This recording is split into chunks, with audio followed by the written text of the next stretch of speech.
Economists have often cited campaign spending as the most visible driver of election-related inflation, heightening public anxiety. While addressing journalists in Kampala, Ramathan Goobi, the Finance Ministry Permanent Secretary, allayed these concerns, noting that Uganda, with a current inflation rate of 3.1%, below the 5% target, has enough mechanisms in place to prevent alarming inflation levels. During the election year, inflation is under control.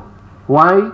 Because we have ensured that the amount of money circulating in the economy is equivalent to the quantities of goods and services available.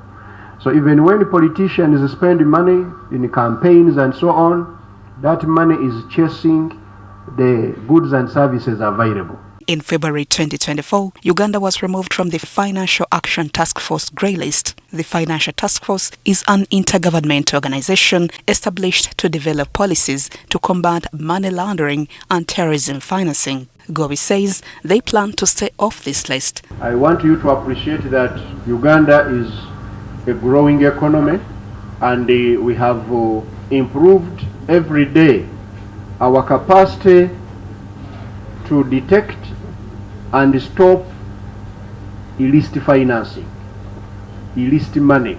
That in this election which is going on, there could be so many people who would have wanted to bring in money from abroad or from whatever sources. We have now capacity to detect all this money, and we stop it from coming. Gov't has also revealed that Cabinet recently approved review of the tax policy and reduced the burden on the few Ugandans who pay tax. Cabinet already approved, allowed us to go and review our tax policy. What are we looking at?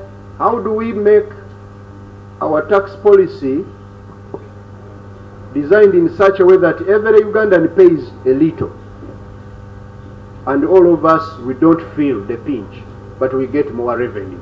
About continuous power surges, Gov't explains that the transition from umeme to UEDCL involved heavy investments that they are soon clearing. Sometimes the power goes off. Why? Because the transition from umeme to UEDCL required more investment in infrastructure, distribution, electricity distribution, more new transformers, cables, and so on. We have now provided resources to UEDCL